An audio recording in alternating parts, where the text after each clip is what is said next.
मित्रों, इस दुनिया में जब भी प्रेम की मिसालें दी जाती हैं तो उसमें सबसे पहला नाम भगवान श्री कृष्ण और राधा जी का आता है।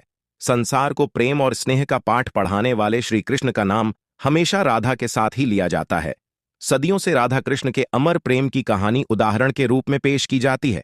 राधा श्री कृष्ण के प्रेम को जीवात्मा और परमात्मा का मिलन कहा जाता है। धार्मिक ग्रंथों के मुताबिक श्री कृष्ण को अपार प्रेम का प्रतीक माना जाता है और पुराणों के अनुसार ऐसा माना जाता है कि श्री कृष्ण की 16,108 रानियां थीं, जिनमें से रुक्मणी और सत्यभामा उनकी सबसे प्रिय रानियां थीं। इसके अलावा यह भी बताया जाता है कि श्री कृष्ण अपने बचपन में गोपियों के साथ गोकुल में रास लीलाएं किया करते थे, जिनकी कहानियां आज भी सबसे ज्यादा मशहूर है। लेकिन मित्रों, सभी को प्रेम सिखाने वाले श्री कृष्ण का नाम आज भी केवल और केवल राधा जी के साथ ही लिया जाता है। आपने जब भी कृष्ण भक्तों को देखा होगा तो गौर किया होगा कि वह हमेशा राधे श्याम नाम का जाप करते हैं। इस दुनिया में जब भी राधा जी और श्री कृष्ण के प्रेम का जिक्र किया जाता है तो सभी के मन में अक्सर यह सवाल उठता है कि जब श्री कृष्ण और राधा जी के बीच इतना अधिक प्रेम था तो इन दोनों ने आपस में विवाह क्यों नहीं किया। मित्रों, अगर आप भी जानना चाहते हैं कि श्री कृष्ण और राधा जी का विवाह किन कारणों से नहीं हो पाया तो बने रहिए हमारे साथ इस वीडियो के अंत तक। नमस्कार मित्रों, स्वागत है आप सभी का एक बार फिर से। मित्रों, पद्म पुराण के अनुसार ऐसा बताया जाता है कि राधा जी वृषभानु नाम के ग्वाले की बेटी था और उनका जन्म यमुना नदी के पास रावल नाम के गांव में हुआ था। कुछ समय बाद राधा जी के पिता बरसाना आकर बस गए थे, लेकिन दूसरी तरफ कुछ विद्वानों का ऐसा मानना है कि राधा जी का जन्म बरसाना गांव में ही हुआ। तो इसी के साथ ब्रह्मवैवर्त पुराण के अनुसार बताया गया है कि राधा जी श्री कृष्ण से उम्र में 11.5 माह बड़ी थीं। कृष्ण से पहले ही राधा ने जन्म ले लिया था, लेकिन जब तक उन्हें भगवान कृष्ण के दर्शन नहीं हुए उन्होंने अपनी आंखें बंद रखी। प्रिय मित्रों, जब श्री कृष्ण बांसुरी बजाते थे तो उनकी बांसुरी सुनकर राधा जी दीवानी हो जाती थीं और बेसुध होकर नाचने लगती थी। मान्यता है कि जब राधा कृष्ण बालपन में मिले थे तभी उन्हें अपने प्रेम का आभास हो गया था। श्री कृष्ण राधा से प्रेम करने लगे। दोनों एक दूसरे से विवाह भी करना चाहते थे। जब यह बात राधा के घर वालों को पता चला तो उन्होंने राधा को घर में कैद कर दिया। वह लोग राधा और कृष्ण के विवाह से इसलिए भी खिलाफ थे क्योंकि राधा का विवाह कहीं और तय हो गया था।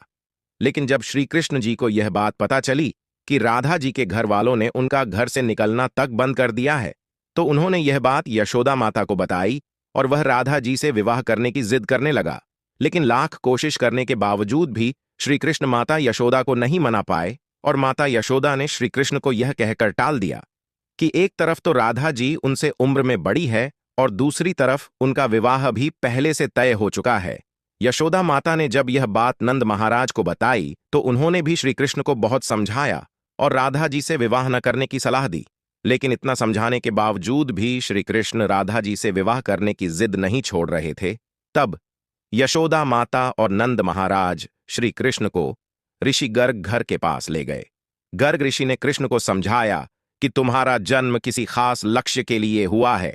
इसकी भविष्यवाणी हो चुकी है कि तुम तारणहार हो। इस संसार में तुम धर्म की स्थापना करोगे।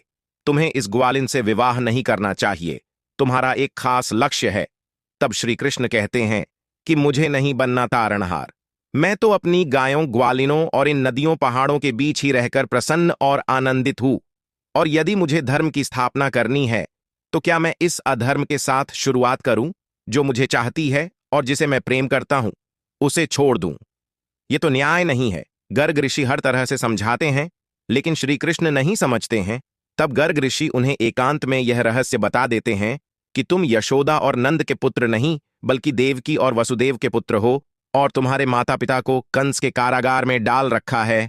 यह सुनकर श्री कृष्ण कुछ भी कहने की स्थिति में नहीं रहे और फिर उन्होंने कहा, कृपया मेरे बारे में और कुछ बताइए। तब गर्ग ऋषि ने कहा कि मैंने तुम्हें पहचान लिया है। तुम्हारे लक्षण इस ओर संकेत करते हैं कि तुम ही वह महापुरुष हो जिसके बारे में ऋषि मुनि चर्चा करते हुए आ रहे हैं। यह सुनकर श्री कृष्ण चुपचाप उठे और गोवर्धन पर्वत की सबसे ऊंची चोटी पर जाकर अकेले आकाश को देखने लगे। वहीं दिन भर रहे और सूर्यास्त के समय ध्यान को उपलब्ध हो गए। वहीं से उनकी दशा और दिशा बदल गई। तभी से श्री कृष्ण और राधा जी के बीच दूरियां पैदा होने लगीं। कुछ समय बाद श्री कृष्ण जब और बड़े हुए तो उन्हें कंस के बुलाने पर वृंदावन छोड़कर मथुरा जाना पड़ा। कहा जाता है कि जब श्री कृष्ण वृंदावन छोड़कर मथुरा जा रहे थे तो वे चुपके से राधा जी के घर उनसे मिलने पहुंचे थे और उनसे बिना कुछ कहे ही उन्हें अपनी बांसुरी तोहफे में दे दी थी।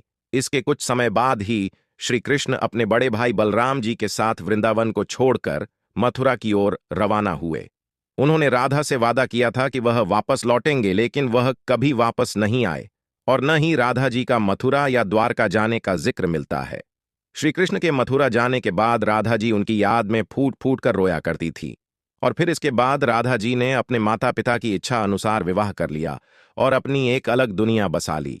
विवाह के बाद राधा जी को जब भी श्री कृष्ण की याद आती तो वो उनकी बांसुरी बजाकर उनकी यादों में लीन हो जाया करती थी।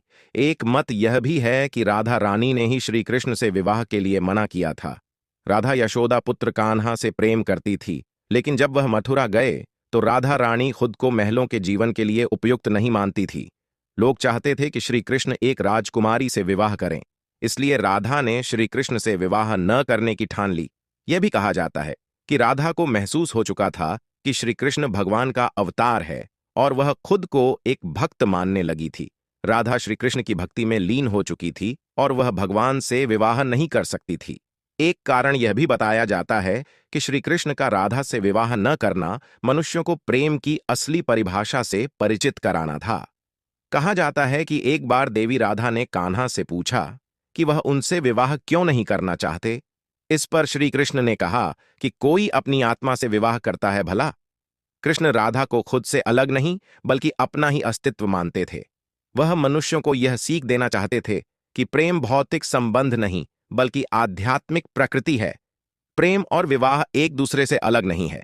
जैसे राधा कृष्ण बिना विवाह किए भी सदियों से एक ही है। जहां कृष्ण का नाम है वहां राधा का स्मरण जरूर होता है। श्री कृष्ण और राधा का विवाह न होने की एक कथा और भी प्रचलित है।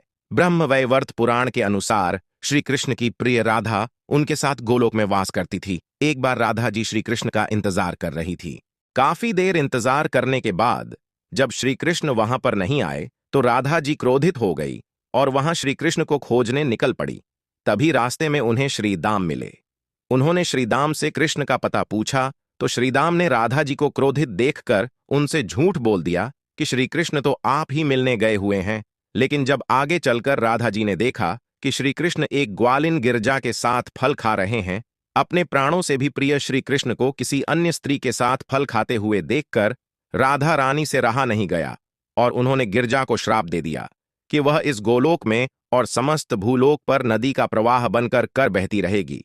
राधा के श्राप के कारण गिरजा नदी का रूप लेकर वहां से अंतर्ध्यान हो गई और श्रीदाम के झूठ बोलने पर राधा और भी ज्यादा क्रोधित हो गई और उन्होंने श्रीदाम को यह श्राप दिया कि वे अगले जन्म में राक्षस कुल में जन्म लेंगे।